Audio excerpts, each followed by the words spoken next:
Now we're going to talk about the brain. And to do that, I'm going to start giving you a general introduction where I will talk about the organization of the brain. Then I will move into the different structures that allow the brain to be protected. And then to finish that section, I will talk about the blood supply to the brain. Then in the second section, I will start talking about the brain stem. Yeah, so I'm sure that you have seen and studied the brain. However, there are other structures that are below the brain, close to the spinal cord. And in between those spinal cord and the brain, there are structures that are very important, such as the cerebellum, yeah, the medulla oblongata, and there are many more that we're going to talk.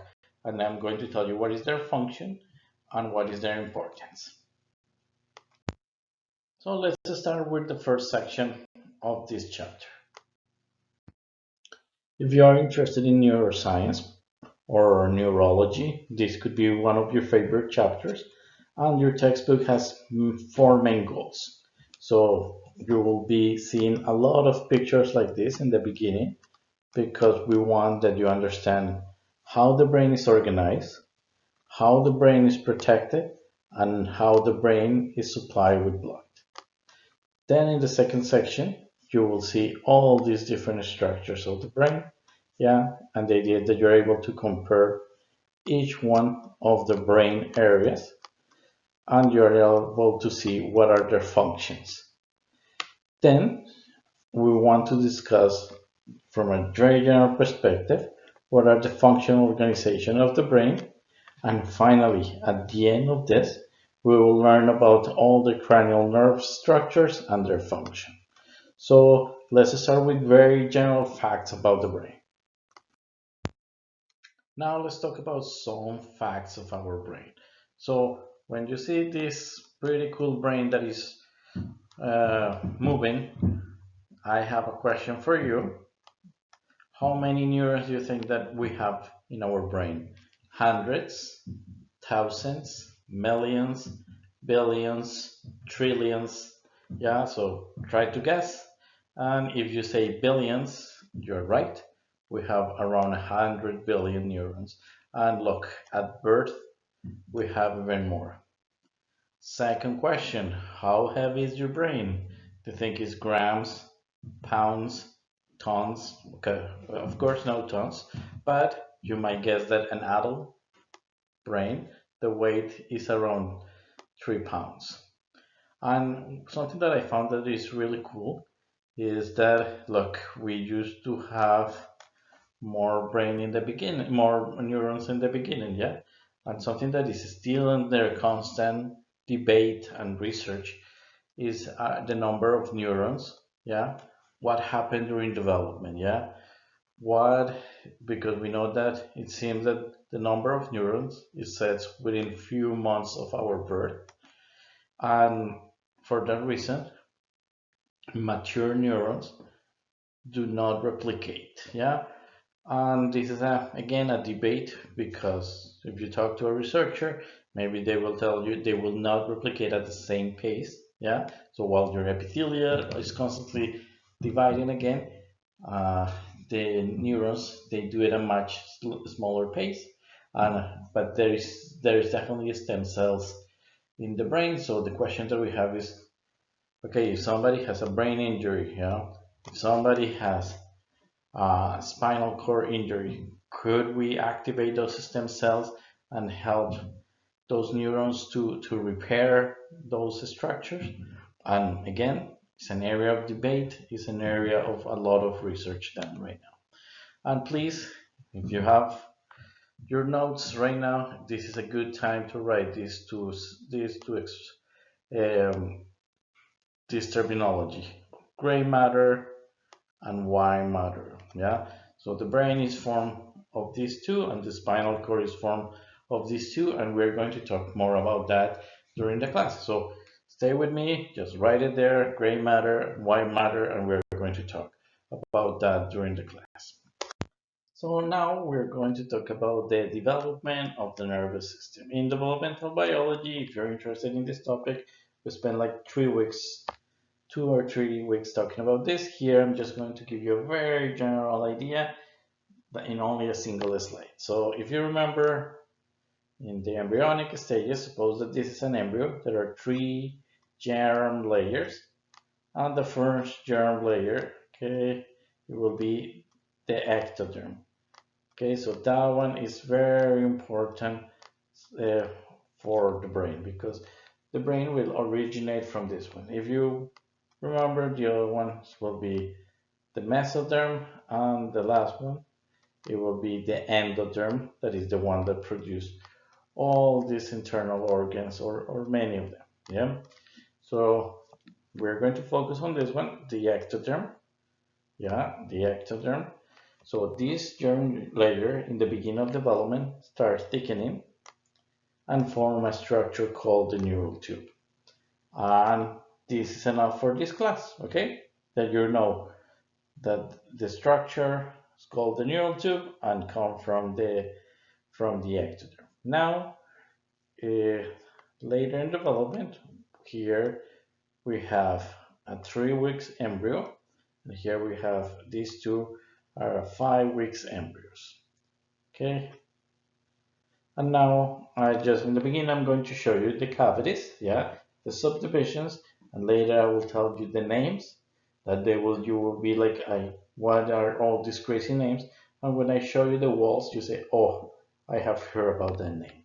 Okay, so you have walls here, and here you can see the cavities, the structure inside. Okay, so at 3 weeks, 3 to 4 weeks in embryonic development, you're going to find 3 primary brain vesicles. So here you have 1, 2, and 3. And after 2 more weeks, yeah, at 5 weeks, you generally have 5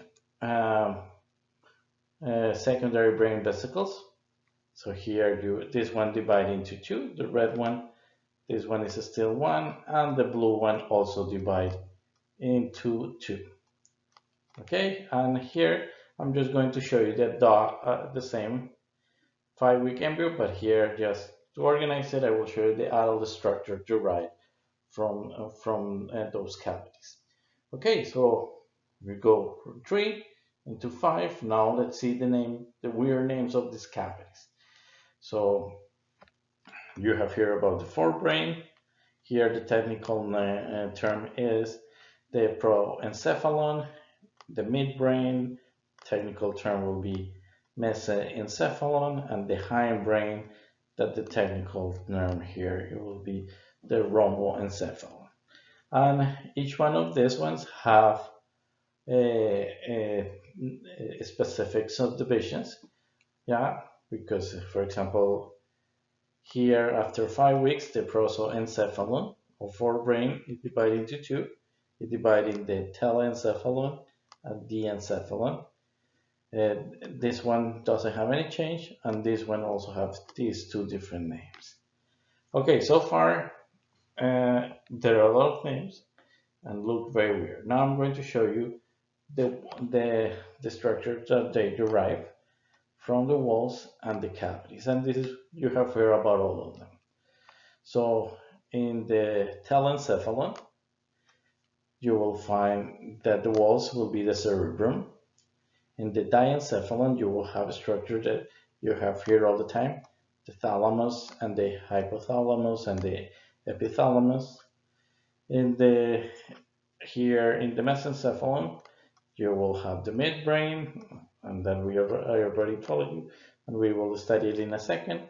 And in this metencephalon, you will have the pons, that maybe you haven't heard, but you will learn a lot about that today. And the cerebellum, that is in charge of the equilibrium, of your body and a lot of functions that are vital for your survival. And finally, the myelencephalon, it forms another structure that you might hear before, that is the medulla oblongata. Okay, so I told you that the brain comes from the ectoderm that form a structure called the neural tube, And I show you two schematics of what happened after 3 weeks and after 5 weeks, how these vesicles go from 3 components into 5 components. And I show you all these weird names, but when you see that you see the walls of those structures of that 5 secondary brain vesicles, you can hear names that you have heard before. Now to finish the cavities, here they will be useful later when we study more the other sections of the brain. Here you will hear about the lateral ventricle, third ventricle, aqueduct of the membrane. Here it will be the upper part of the fourth ventricle, and this one will be the lower part of the fourth ventricle. Okay, after all this information, now we're going to start talking more about the brain. And don't worry about the names yet. We're going to move, and we are going to make sense of all those names. In this slide, I'm going to talk about the structures that protect the brain from any damage. So here your textbook offer you this pretty diagram that show that the first line of defense here will be the cranial bones. Okay, so if somebody accidentally hit you in the head, or you jump and touch the ceiling, you are not going to break your brain, yeah? You're not going to injure it or damage in any way. Why? Because you have those bones that are super strong protection. However, you also need to protect, you need a separation from the brain, from the brain from those bones, yeah? So something that buffer all those changes. So when you move your head, yeah, the brain is not going to get crushed, or it's not going to be squished, or it's not going to suffer off because you are just moving your head. And to that you need like a pillow, that is so we have that structure that are the meninges. Okay, so that buffer all those changes, that separate the brain from the case, this bony case that they have. Okay, so now to explain this in more detail, I wanted to zoom in here in this area of your brain, and where you can find the cranial bones and the meninges. So the first thing that we have here, pretty simple. Here you will have, some of you will have hair, some of you will not have hair like me, and you have there the skin. Below the skin, you're going to have the cranial bones, and here you have as an example the parietal bone. Okay, so very strong defense protecting the brain against any damage. Then we need the meninges, that they were going to buffer the changes, yeah, any that separate the brain from the bone case. And here we have three membranes that we will talk later. The first one, dua mater. Second one, arachnoid mater. And third one, pia mater. Okay, and these not only cover the brain, but also cover the spinal cord. Okay, so now let's recap. I told you in the beginning that the brain is protected by two main structures. The first structure are the cranial bones, yeah, that are strong protection. And the second one are the cranial meninges, yeah. And then meninges are the ones that absorb all this, the movement, that they're like a pillow that buffer all those changes. And those cranial meninges, they have three membranes, three layers of membranes that I already show you here. And those one not only cover the brain, but also cover the spinal cord, and allowing to separate the brain from this case of bones. So far, I have told you that the meninges can be located or in the skull, or in the spinal cord, in the vertebral column. And depending on their location, they will have slightly different names. So if they are located in the skull, they will be called cranial meninges. While if they are located in the vertebral column or in the spinal cord, they will be called spinal meninges. In addition to that, I told you there are three layers. So the green one, the dura mater, I told you that it was the one that is closest to the skull, yeah, closer to the bone. Then you have the arachnoid mater, that is the one that is in the middle, and that you can see here. And the one that is closest to the brain will be the pia mater. Yeah, and if you combine the arachnoid and the pia mater, yeah, those ones can be called also leptomeninges. Now let's zoom in even more to talk about the meninges in more detail. So I already told you there were three layers. So here we have the layer number one. And do you remember the name of this layer? This layer, the green one, the one that is close to the skull, is called the cranial dura mater and is composed of two layers. Here there are. So let's put here A. Yeah, it will be the closest to the bone. So this one will be called the periosteal layer. And here, the one that is close to the other meninges, it will be called the meningeal layer. So it's pretty easy to remember.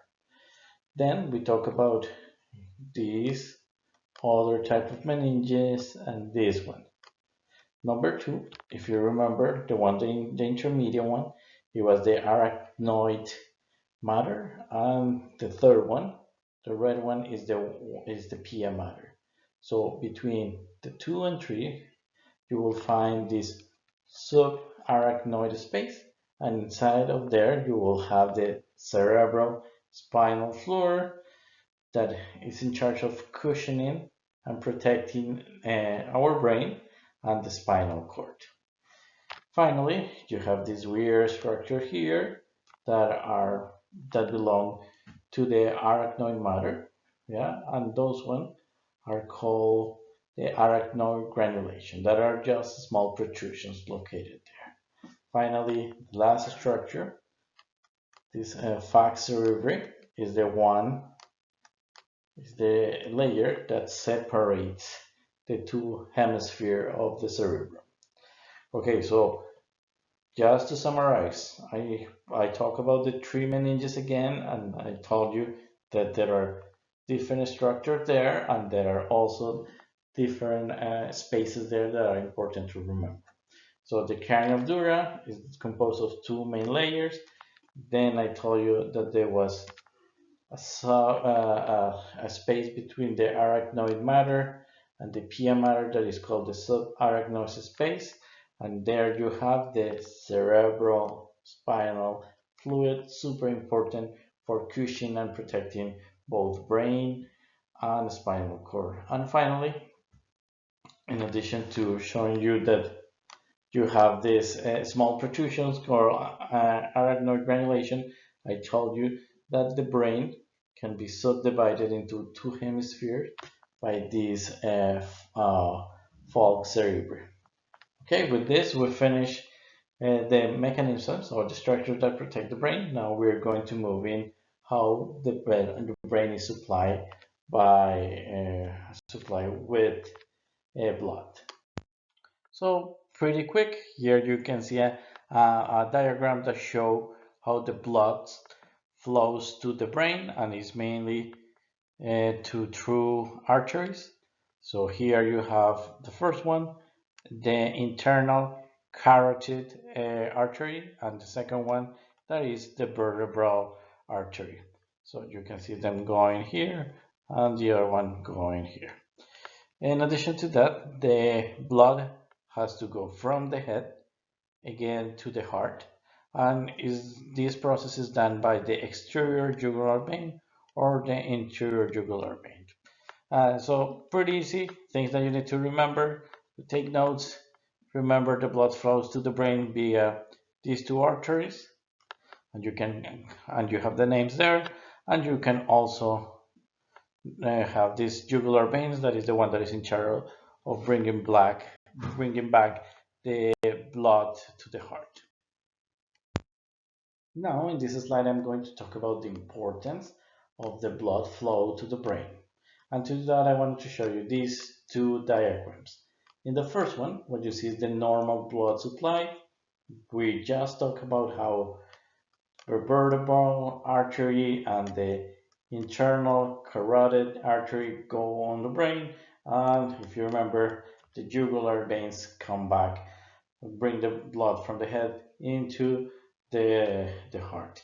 However, when this is not working well and there is an interruption in the blood supply, there are really bad things that can happen.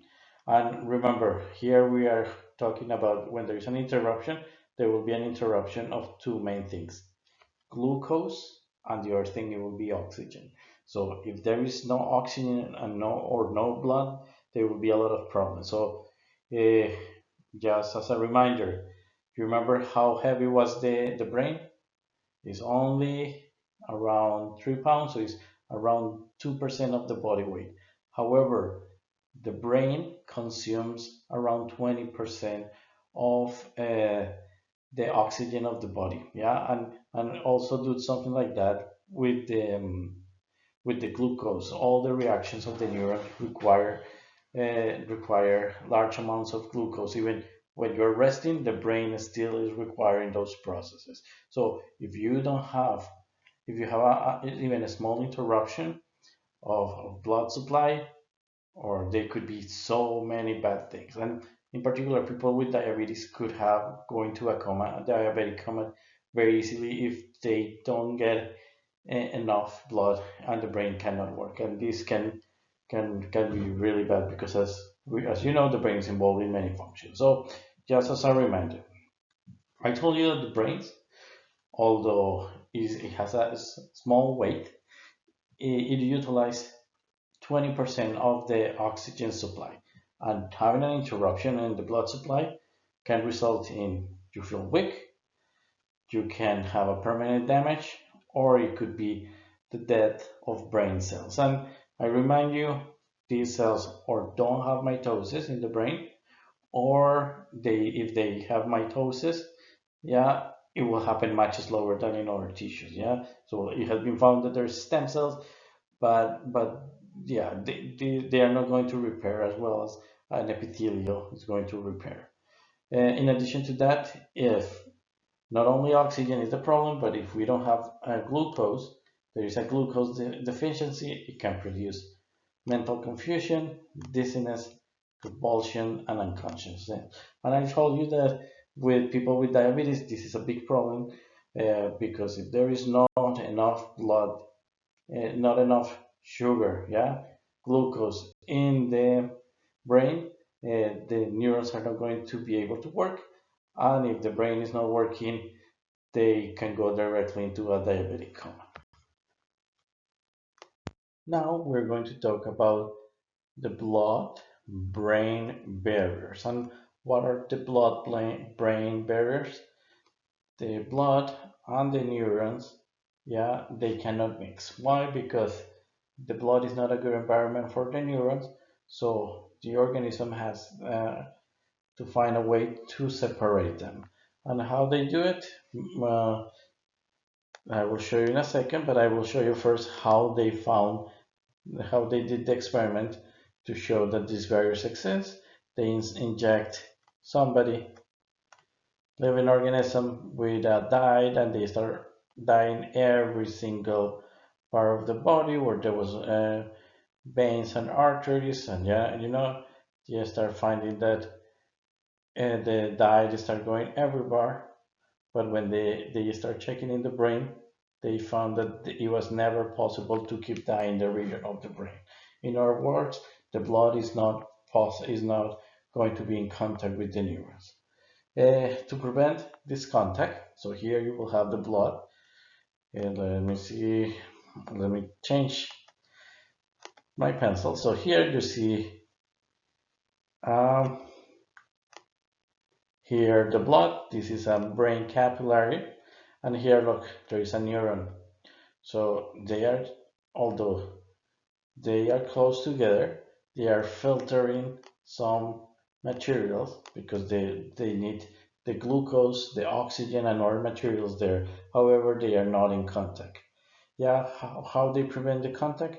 So this capillary has here endothelial cells, and those endothelial cells are tight, are sealed with, you remember these junctions? Tight junctions don't allow that there is any spilling of material, so they will be there. So remember, so far I have told you that the neurons and the blood cannot mix. The blood is not a good environment for the neurons, so they can have to create a barrier. And I show you that in the capillaries, the brain capillaries, you have in the endothelial cells, yeah, you have tight junctions that reinforce that. And in addition to that, you have glia cells. So here you have astrocytes that we talked in the previous chapter, and those ones are reinforcing that there is this tightness and that there is only a filtration, yeah, that there is not a mixing, that only some materials of the blood go inside of the cell, inside of the neurons, while others don't. Okay, so let's summarize this point. So I just told you that there is something called blood-brain barriers, and they found that when you have, and I told you they had a dyed, a yellow dyed. Let me put this in yellow. Sorry, a yellow dyed, and they found that this complex passes across capillaries in most areas of the body. However, it doesn't go through the brain.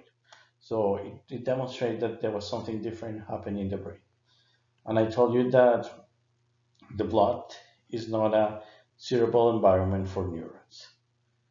Yeah, then I told you that there was a structure called blood-brain barriers. Let me put it in red, or BBB. Yeah, that consists of tight junctions. When I show you the tight junctions, the main function is to seal together the endothelial cells of the brain capillaries, and that the main function that they have is to prevent that some blood constituents enter into the brain extracellular space. So what I will show you in the following slide is the mechanism that they use. Okay, so to finish this section, I wanted to conclude this area about the blood-brain barriers, or BBB, and to do so, I'm going to show you this diagram. We're going to zoom in this part of the brain. Again, there is a capillary wall, and you will find these blood-brain barriers where the different components are there. So you have, for example, the astrocyte, the glia cells that are helping these BBBs to have these tight and seal junctions in the endothelial cells. What is great, so for example, if there is a bacteria in the blood, any pathogen is not going to be able to reach the brain. If there is a tumor cell, it will be difficult to reach the brain. So in theory, these BBBs are really good because we have been talking about ways to protect the brain. So we talk about bones, yeah, so cranial bones. We talk also about meninges, that they cushions and protect the brain. And here we're talking about a different layer of protection, that this is helping the brain to have a selective barrier to prevent bad things to go into the brain. In this schematic, if you see here, this is therapeutic, and there is something that we need to work better, or every time that we design medication for the brain, we need to see how we're able to cross these BBBs, yeah, because maybe we want to target the brain, but we cannot do it if the medication cannot cross these BBBs. So we need to find a way to avoid this.